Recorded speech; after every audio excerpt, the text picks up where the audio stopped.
Do you ever think about the quality of the air that you're breathing in? Whether we're walking on the streets or you're driving or you're sitting in a vehicle stuck in traffic, do you think about what it is you're breathing in? Well, Earthwise this tells you why you need to be concerned about the quality of air as we talk about the relationship between air quality and climate change. My name is Zena Bondati, and Earthwise begins right now.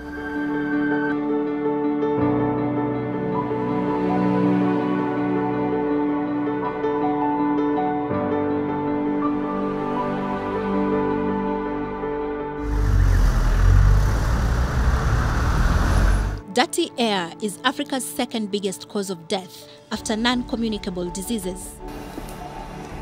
Indoor air pollution particularly is of great concern, especially where communities cook with dirty fuels such as firewood and charcoal.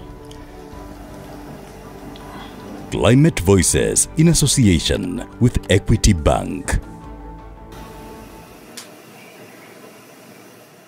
Nimepigia kuni kwa muda mrefu.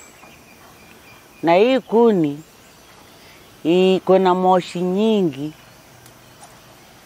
kwa sababu mimi nikipikia ninasikia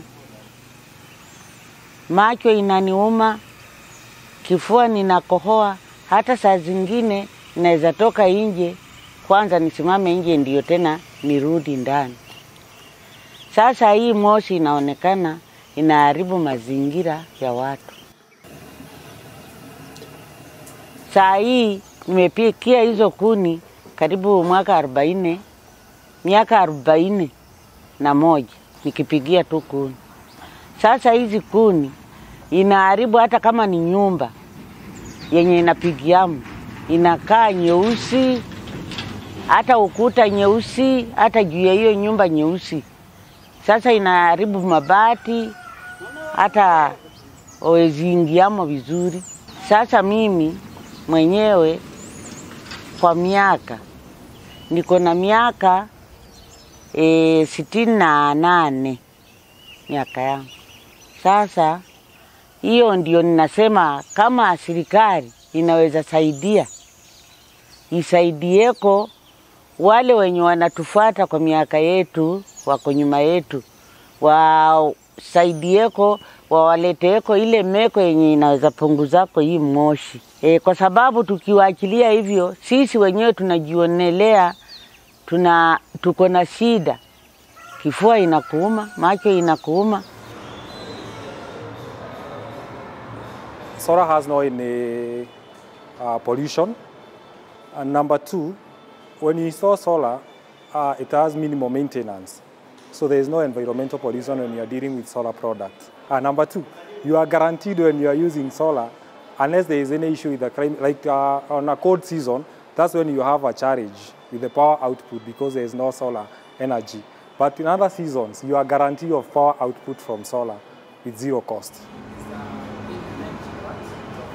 You are getting a lot of complaints from our customers due to high cost of electricity bills, and that's what prompted us to have an idea of dealing with solar products, which has no any bill. The only cost that you normally incur is the investment cost. Then after that, you'll be enjoying your zero-free bills. Climate Voices in association with Equity Bank. Last year, a study conducted over a period of 27 months in Dagoretti, Embakasi, Kamkunji, Kasarani, Langata, Makadara, Starehe, and Westlands found that pollutant levels in Kenya's capital is 19 micrograms per cubic meter of air, more than double the acceptable World Health Organization limit. So what are the drivers of pollution in the city?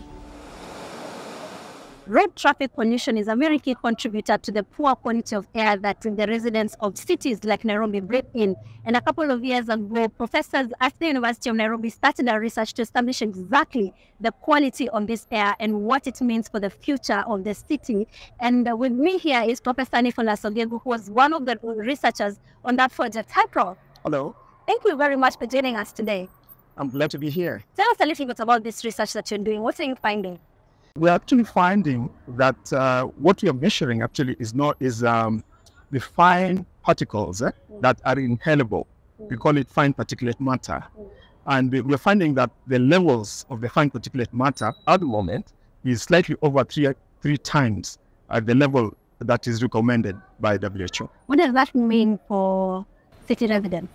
Well, it means that we are likely to be seeing long-term effects on various diseases like cardiovascular diseases, respiratory diseases, and even cancer, as well as acute diseases like respiratory disease. Does it have any link to the climate? Would it affect the climate in any way? Well, air pollution is intrinsically related to climate issues because what actually contributes to air pollution also contributes to climate change. And part of it is emissions from vehicles. And it releases gases, but also these particles that I'm talking about. And the same leads to warming of the globe and therefore issues around climate. So we are on one of the busy streets of Nairobi, and there's traffic building up already. And just sitting about 5 or 10 minutes in traffic, we feel, with all the fumes. So I wonder, by the end of the day, are you able to measure how much such fumes have been thrown into the air in Nairobi or any of the cities you're measuring? Well, let me tell you what, when you are talking about measuring air pollution, you have to use air sensors.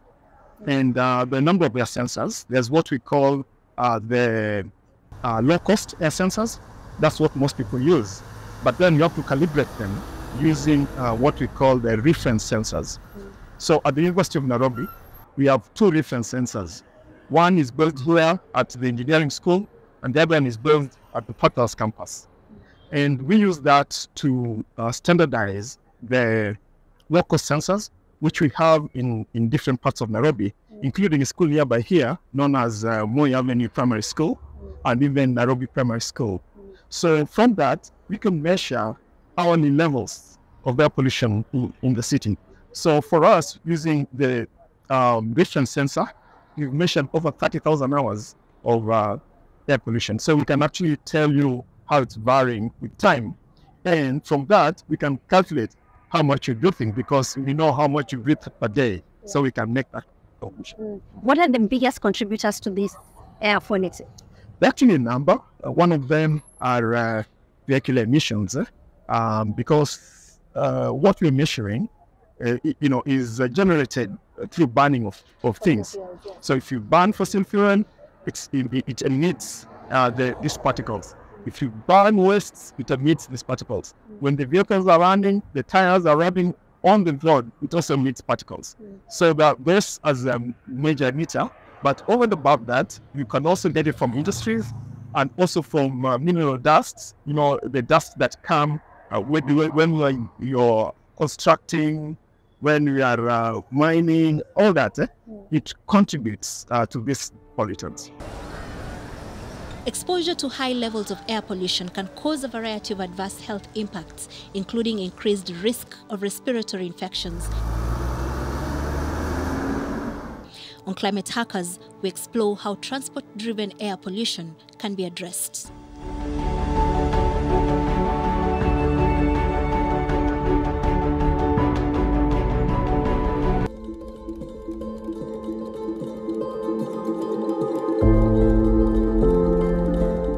Given that you've said that the quality of the air that you're breathing in Nairobi is about 3 times above the WHO average, is there some kind of time bomb ticking on Nairobi in terms of air quality? Well, you see, this is not just unique to Nairobi. So the time bomb is kicking for the entire Africa. As the most recent study actually showed that by 2019, about 1.1 people in Africa died because of air pollution. 1.1 million. 1.1 million in Africa. And globally, it was 7 million. So we see in Africa, because of rapid urbanization, these numbers are going up. And we need to make interventions for the sake of our population, the sake of our children, and of course for the sake of the world because of the climate issues. And we cannot really say that it's a time bomb, but we know it's been estimated that by 2050, what will be killing people most globally will be from air pollution.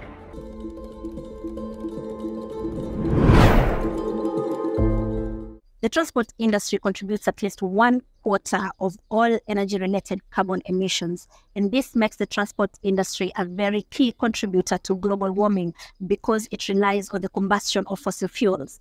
A truck like this one, for instance, the diesel-powered truck, and it burns about 400 grams of carbon dioxide, releases about 400 grams of carbon dioxide per liter of diesel that is burned.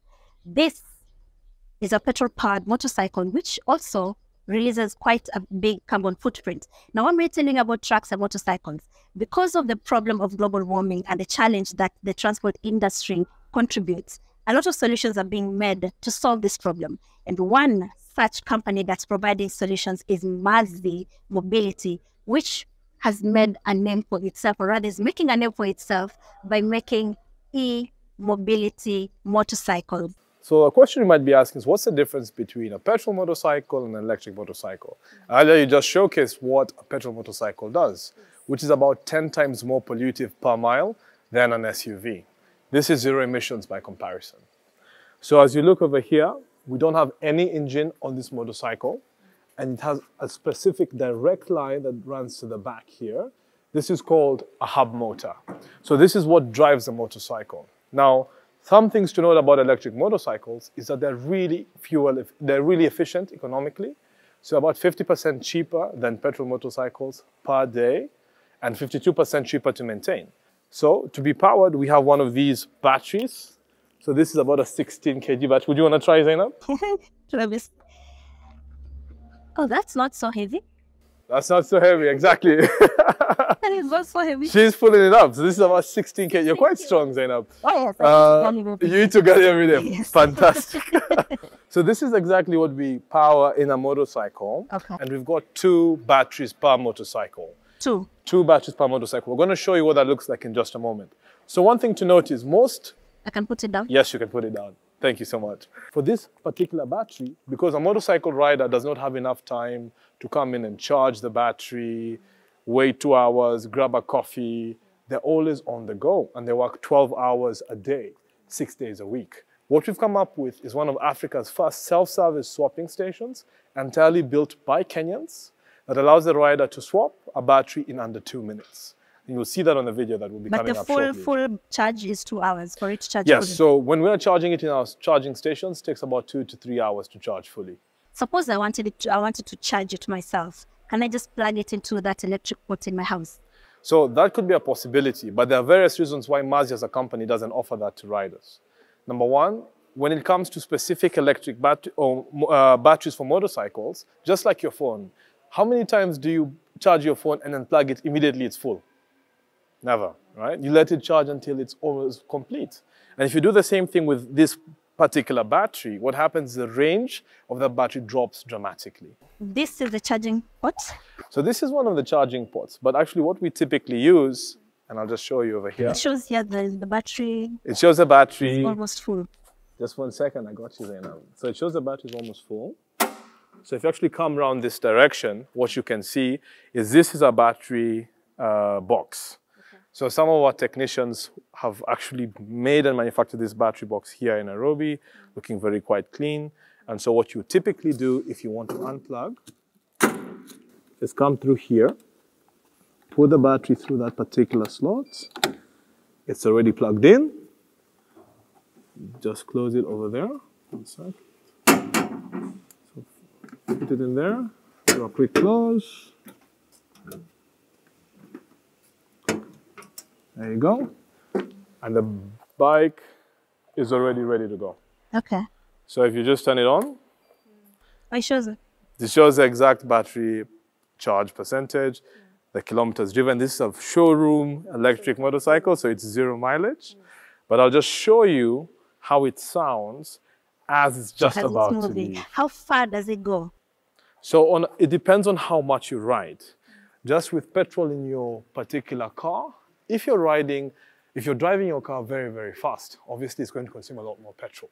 So the same case with electric bikes. You can go between 40 to 70 kilometers on one single battery. It's very quiet. That's the sound of the future. Silence. So this is exactly what people think about when they see the electric motorcycle. No. Super silent, super quiet, very easy for your ears, and actually has another benefit because these petrol motorcycles have a lot of vibrations. And these vibrations impact the rider's health long term. Have you done the math to see how much carbon you're able to save? Right. So with one particular motorcycle per year, on average, we're saving about 4 tons of carbon every single year with a motorcycle. Earlier you mentioned end of life. Yes. And that's usually a concern that people have because what do you do with these batteries at the end of life? So what do you do with them? So what we do right now is we collect the batteries. We actually have a few batteries that have reached the end of life or approaching end of life, and then take them to secondary uses. So when it comes to electric vehicles, you've got 2 types of utilization. One of them can be for automotive use, and when the battery typically hits 80% of its capacity, so charging it from 0 to 100 is just giving 80% output, then it's no longer suitable for automotive use, but you can use it to power your home, for example. You can use it to actually light lanterns, and if the battery is even dead beyond that particular point, it can be recycled. Now, there are no recycling plants specifically in Africa just yet, but there are companies in Europe, for example in Germany, that buy cells, recycle the lithium, and then put it out as a second life cell. All right, hold on tight. Okay.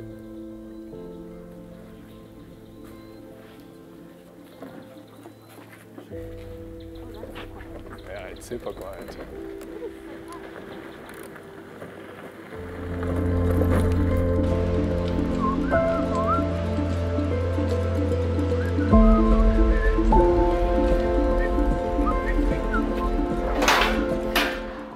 We are here at Kangaita.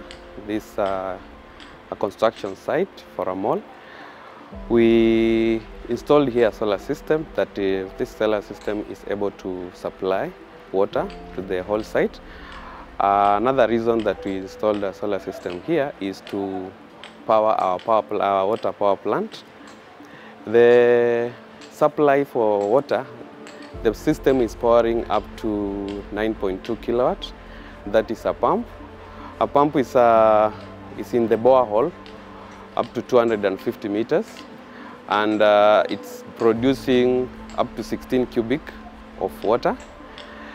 That pump is able to fill the tanks up of 4,000 liters within 3 hours. Therefore, the site is able to have water for the whole day without any delay or without any problem.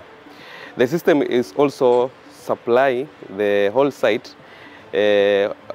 yearly or around the year without any problem. Even during cold season like July and August, things are happening without any problem. This system, like for the pump, it doesn't have any storage. The conversion for the power is direct, the consumption is direct. Therefore, there is no any storage that is taking place. The system is very much cheaper if you compare with the water supply from the boozers or from the county government. You find that it's cheaper. You find also that you'll save up to 100% with the water supply, because if you are not using electricity, therefore you are saving up to 100% of electricity bills.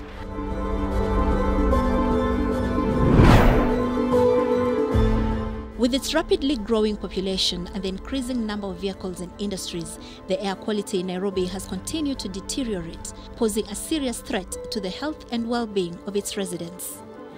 The research by Professor Guge's team is not complete yet, but it has found that Nairobi ranks a little better than its East African counterparts because it has quite a few green spaces, such as Karura Forest. These green spaces help to clean the air. And we have the national park that is allowing circulation of air. Once you reduce that, once you impact these green spaces, the level will continue rising. So we just need to increase the green spaces. We need to even continue growing herbs and shrubs. Recent findings from another study done by the United Nations Environment Programme found that air pollution was responsible for 1.1 million deaths across Africa. fossil fuel combustion has driven an increase in outdoor air pollution that killed more people in 2019 than it did in 1990. Although there's no publicly available official data on the quality of air in Nairobi, at least 33 studies have been done on the same, and they all date back to 1900s when the quality of air in Nairobi started getting upsetting. But the good news is that the National Environment Management Authority is reviewing its policies in order to ensure that the quality of air that Nairobians breathe in is safe. That's all for Earthwise this week. See you again next week. My name is Anna Bondati.